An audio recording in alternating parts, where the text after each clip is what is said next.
2017. Ano da Palavra.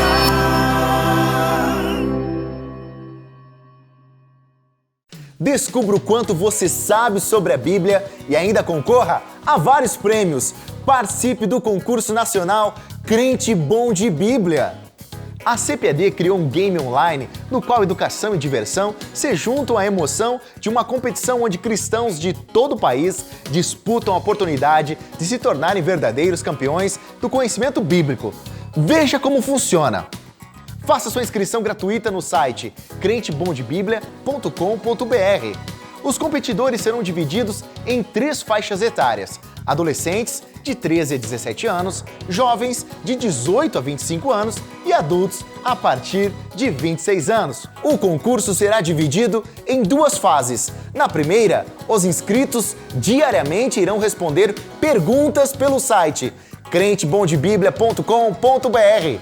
Na segunda etapa, 15 finalistas da primeira fase participarão da grande final da competição ao vivo no Rio de Janeiro. Serão 3 competidores de cada região do país e um deles pode ser você. E você concorre a muitos prêmios. Confira! O segundo e terceiro colocados das 3 faixas etárias ganharão um kit com todas as Bíblias de estudo da CPAD. O grande campeão dos adolescentes ganhará uma bolsa de estudos de 2 anos do curso de idiomas da sua escolha. E os crentes bons de Bíblia, dos jovens e dos adultos, ganharão cada um uma viagem para Israel. E tem mais! Todos os participantes ganharão um certificado com a sua pontuação para saberem o quanto são bons de Bíblia. Você que gosta de ler a Bíblia, não tem medo de desafios e quer superar os seus limites de uma forma divertida e educativa, participe do concurso nacional Crente Bom de Bíblia. O que está esperando? Inscreva-se agora mesmo no site crentebomdebiblia.com.br. Uma realização CPAD.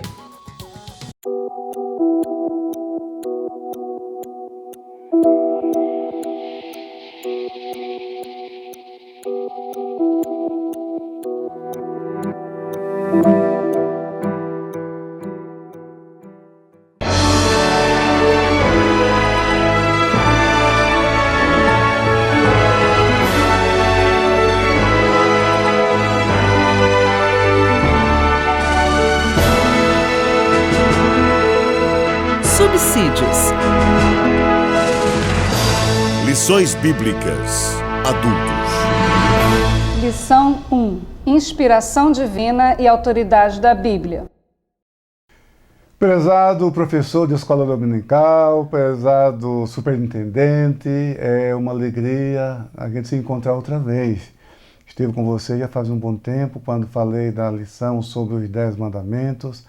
Eu já estava com saudade de estar aqui de novo com vocês. Agora, estamos iniciando um trimestre com um tema muito importante. Um tema que é conhecido da igreja, mas por meio dos tópicos com algumas referências bíblicas, que é o nosso cremos, que foi usado durante muito tempo como um resumo daquilo que nós cremos e praticamos. Agora nós temos a declaração de fé que explica cada item do nosso cremos, e até temos capítulos ali que nem sequer aparecem diretamente no cremos, como os anjos. Os anjos não aparecem no nosso cremos, mas nós temos um capítulo sobre o tema muito importante. Então, estamos iniciando um trimestre que trata exatamente dos pontos do nosso texto do cremos. Ali nós temos agora 16 artigos de fé. Eram 14. Mas como o texto foi submetido a uma revisão, a comissão analisou e aperfeiçoou, e alguns temas nós tivemos que incluir ali, como a igreja, como o Espírito Santo, Deus como Criador, e por fim incluímos a família. Então isso enriqueceu, ampliou, além de uma revisão meticulosa que a comissão fez no texto do cremos, que agora serve como uma síntese da declaração de fé.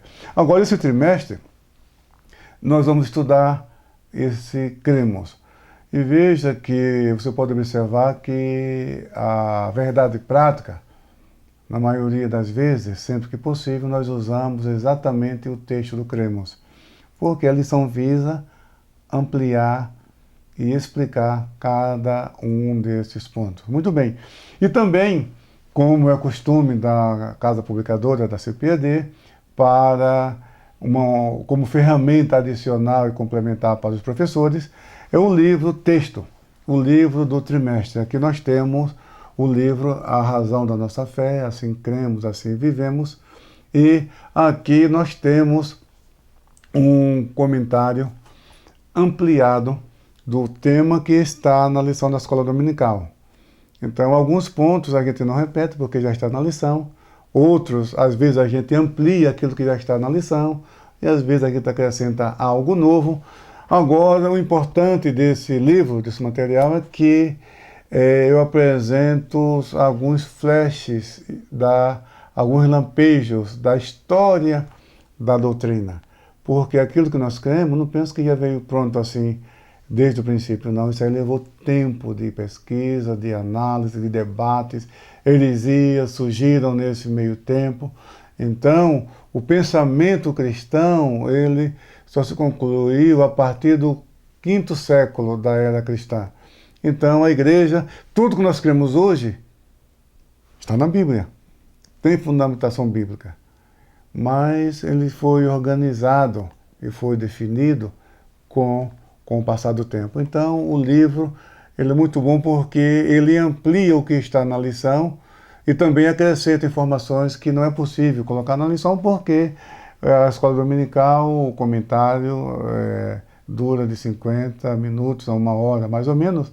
Então, nem dá para escrever muita coisa e nem também para falar muito, porque o tempo é pouco, mas o aluno, porque esse livro aqui serve também tanto para o professor como para o aluno, para ampliar o assunto que é estudado na Escola Dominical. Então, é bom adquirir, que vai te ajudar muito no estudo da Palavra de Deus. Agora, a lição número 1, nós usamos a Bíblia, porque no cremos antigo nós começávamos com Deus.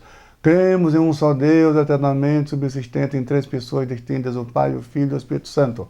Deuteronômio 6:4, Mateus 28:19 e Marcos capítulo 12, versículos 28 ao 30. Muito bem. E também cremos na inspiração da Bíblia e assim por diante. Mas agora essa ordem foi invertida, porque a Bíblia é a revelação de Deus e é a fonte daquilo que nós cremos e praticamos. É ela. Então devemos começar pelas Escrituras Sagradas. Aí depois sim, nós colocamos a doutrina de Deus. Então, essa foi a primeira alteração do cremos que nós estávamos acostumados a usar com o cremos que nós temos agora. Agora a lição está falando, começa com a Bíblia. A razão eu já acabei de explicar.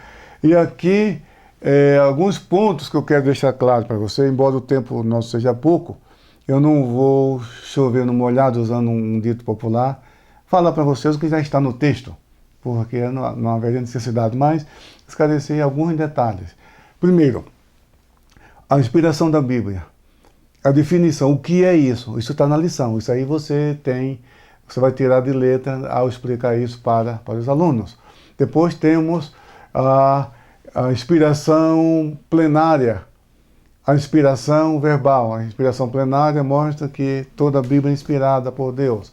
A inspiração plenária, geral, e a inspiração verbal, que as palavras foram inspiradas.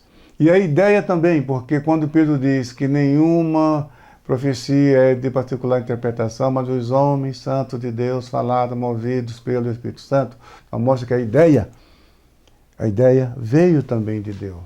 Então você vê no Antigo Testamento, não existe essa de um profeta falar, olha, eu vou me reunir, porque agora eu vou profetizar. Não é assim. Eu, para escrever essas lições, então eu escolhi um horário, sentei, na verdade pensei muito, para quando sento para escrever, eu já sei o que eu vou escrever, porque isso já tenho planejado. Muito bem. Mas os profetas não eram assim. Eles não profetizavam quando eles queriam.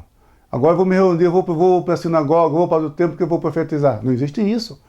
Então, eles eram tomados de surpresa na sua atividade no dia a dia. Isso a Bíblia está repleta de detalhes nesse sentido.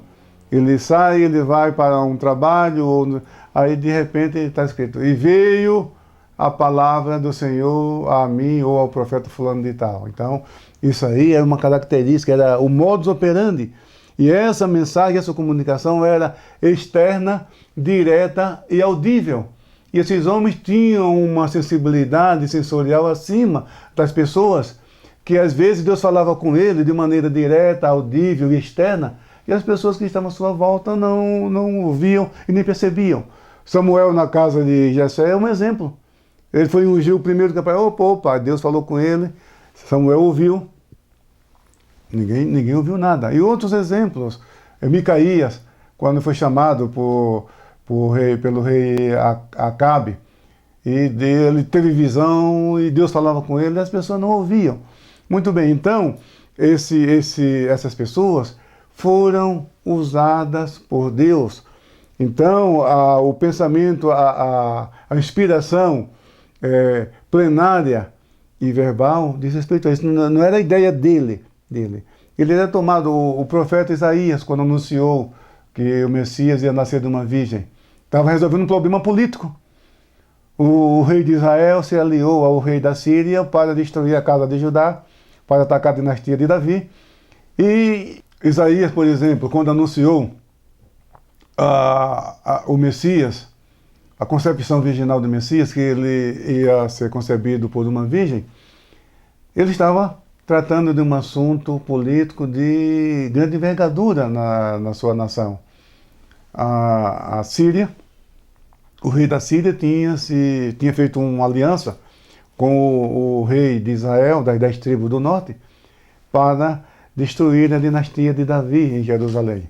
Então Isaías estava tratando desse assunto quando veio a profecia sobre a virgem conceberá e dará à luz um filho. E assim por diante. Esses são apenas alguns dos exemplos. Então a inspiração, ela é plenária, ela é verbal.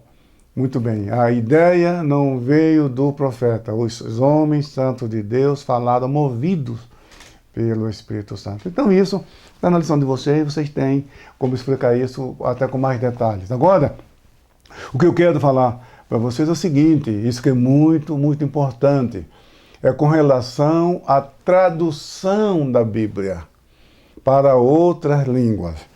Olha, eu quero já de antemão dizer para vocês que a Bíblia atualmente está traduzida em 2.935 línguas. Eu vou repetir, 2.935 línguas. Eu acho que até esse número já passou, porque essa informação ela veio das Sociedades Bíblicas Unidas, uma instituição com sede em Londres, que congrega cerca de 150 sociedades bíblicas no mundo.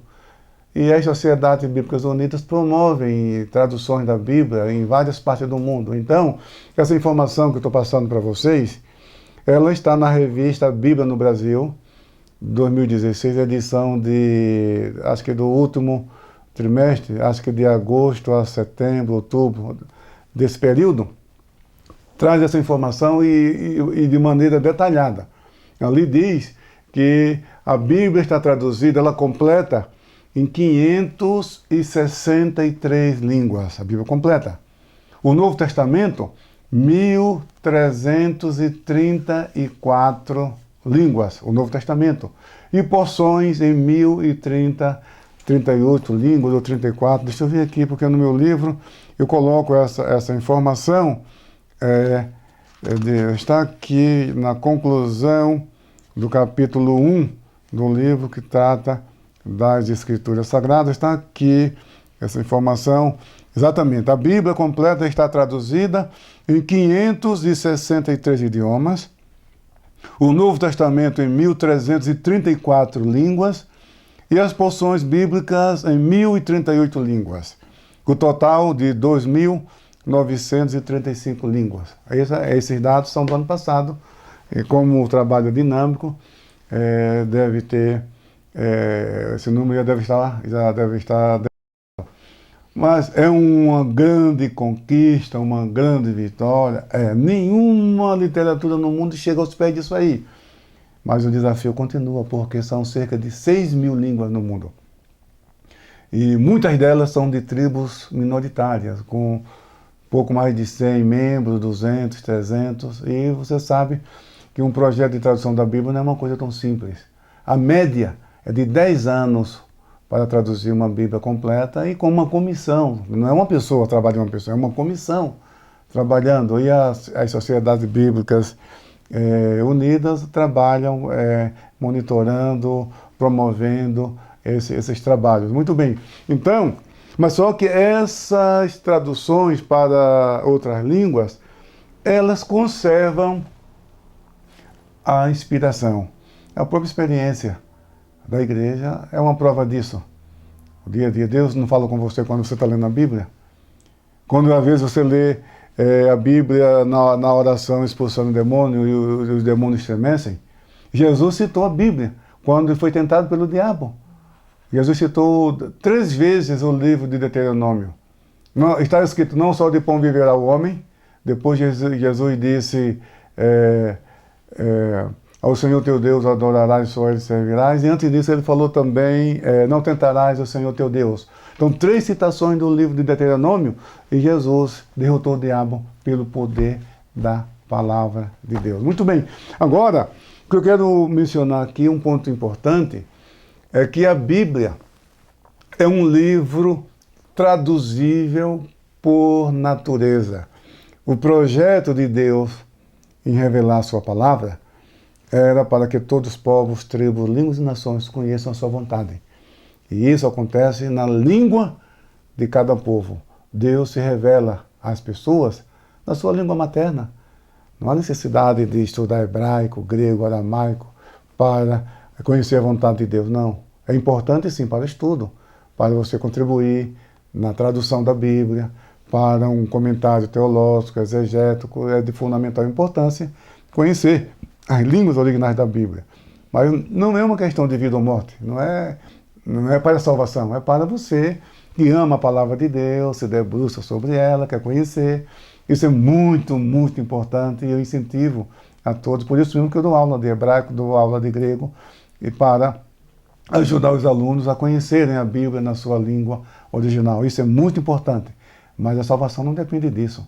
E Deus, o importante é você conhecer a vontade de Deus revelada na sua palavra. E essa tradução, essa versão da Bíblia, ela é inspirada, ela mantém a inspiração. Isso eu coloquei apenas um parágrafo na lição número 1, mas é importante que eu mencionei ali a Septuaginta.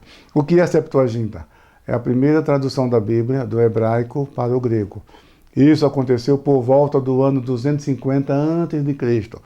Quando Jesus iniciou seu ministério terreno, a Septuaginta já existia, era a Bíblia dos judeus da diáspora. E essa tradução eu considero como um dos maiores eventos, maiores acontecimentos da história da literatura ocidental. Por que isso? Sabe por quê? Porque os dados da revelação, que estavam confinados a uns poucos judeus de Israel, agora se tornou, estava disponível para todo o Ocidente, porque passou a ser escrito em grego.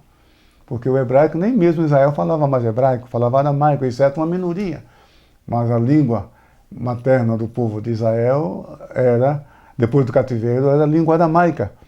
Então, e a Bíblia está escrita até hoje, na sua língua original, em hebraico. Quem ia ter acesso a essas informações? Uns poucos judeus. Agora, traduzindo para o grego, aí todo o Ocidente já estava, o texto estava disponível para todo o Ocidente. E isso é algo extraordinário. E ela, a Septuaginta, serviu como um livro, uma fonte linguística e teológica entre o Antigo e o Novo Testamento. Agora, o que acontece é que muitas citações do Antigo Testamento que aparecem no Novo, muitas são da Septuaginta. Interessante. Há citações do Antigo Testamento que o apóstolo, que o escritor do Novo Testamento, fez a sua tradução independente. Muito bem, ele traduziu, o que está no hebraico, traduziu para o grego. Mas há muitas situações em que o apóstolo não fez a sua tradução pessoal, usou diretamente da Septuaginta. O Salmo 8, por exemplo, quando diz assim, que é o homem mortal para que o visites e o filho do homem para que dele te lembres. Contudo, um pouco menor fizeste do que os anjos, e de honra e de glória o coroaste. Muito bem, essa expressão um pouco menor fizeste do que os anjos, no hebraico está um pouco menor fizeste do que Elohim, do que Deus.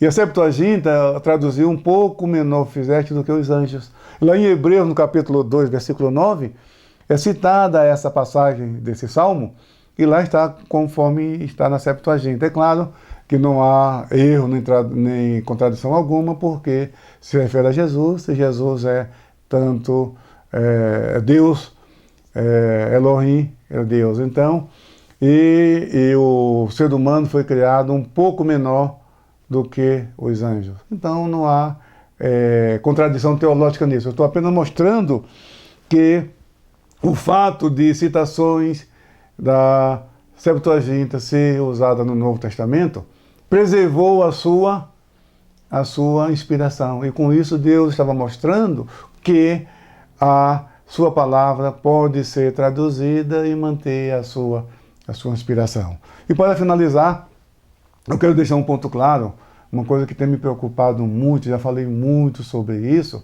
é que de vez em quando a gente ouve alguém dizendo que há erro nas nossas versões da Bíblia. Uma vez uma pessoa falou na igreja, com cerca de 3.000 ou mais pessoas no auditório, dizendo a Bíblia, as nossas versões da Bíblia, todas elas têm mais de 3.900 erros.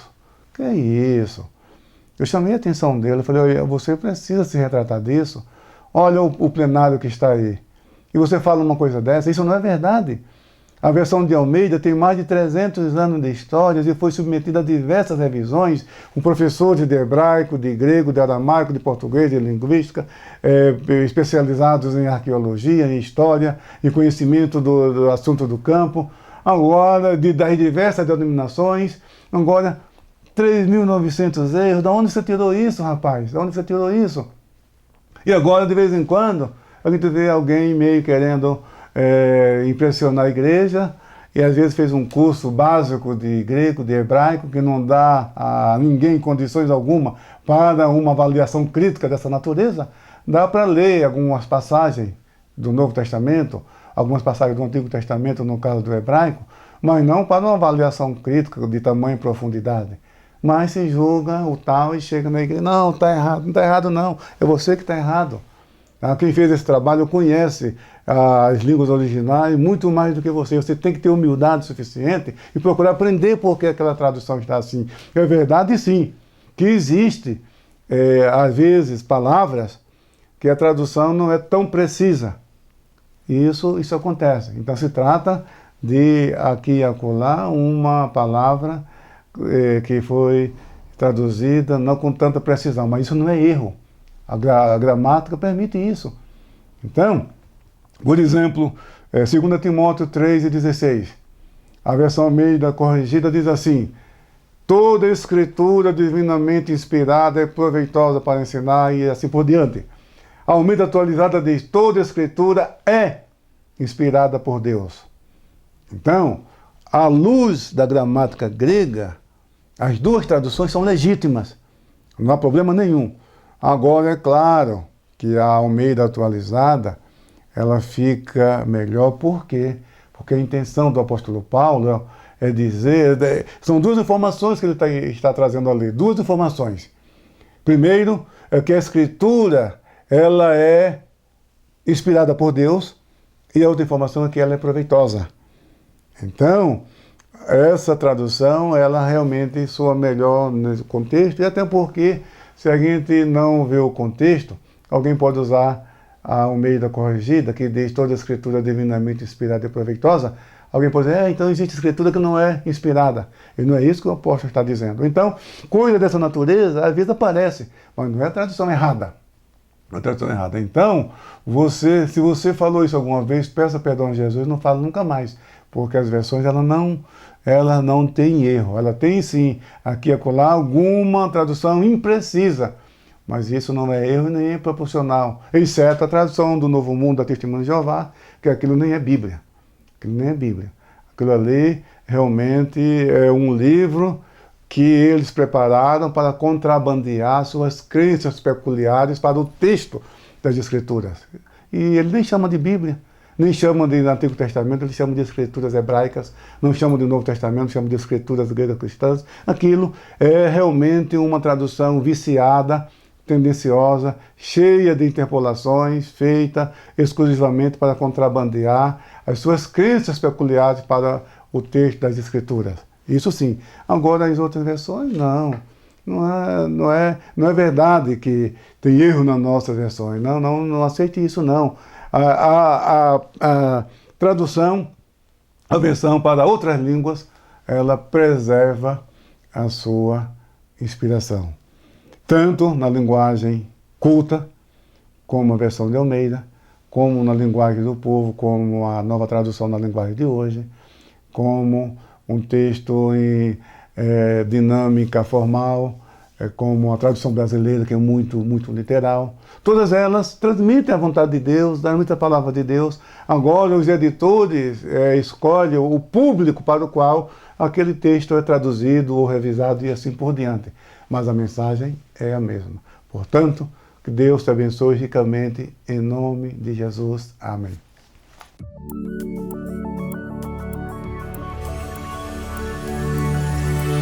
CPAD, a editora da Escola Dominical.